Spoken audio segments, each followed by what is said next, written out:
থাকি, সঙ্গে সঙ্গে কার কাছে তওবা করব? এক মহান প্রভুর কাছে আমরা তওবা করব।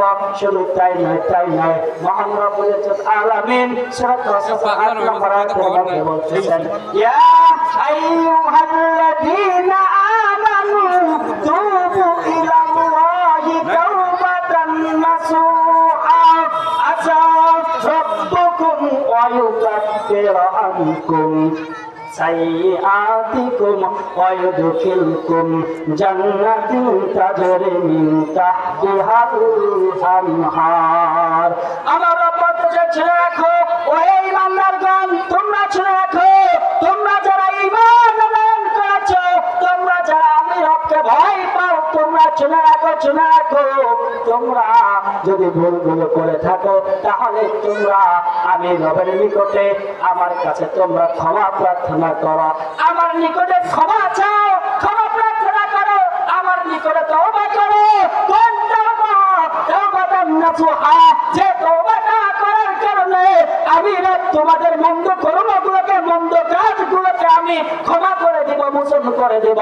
শুধু তাই নয়, মহান রব্বুল আলামিন বলতেছেন, শুনে রাখো, ওই আমার বান্দারা, ওই আমার ঈমানদার বান্দারা, তোমরা শুনে রাখো। শুধু তাই নয়, তোমরা যদি আমার কাছে তাওবাতান নাসুহা করতে পারো তাহলে আমি রব তোমাদের পাপগুলোকে মোচন করে দিব। শুধু তাই নয়, আমি রব তোমাদের জন্য পুরস্কারের ব্যবস্থা করে রেখেছি। আমি তোমাদের এই মন্দ কাজগুলোকে মোচন করে দিয়ে আমি তোমাদেরকে এমন এক জান্নাত দান করব, যে জান্নাতের পদদেশ দিয়ে ঝর্ণা প্রবাহিত রয়েছে। এই ঝর্ণা, এইরকম জান্নাত আমি তোমাদেরকে দান করব। তাহলে আমরা যদি ভালো আমল করতে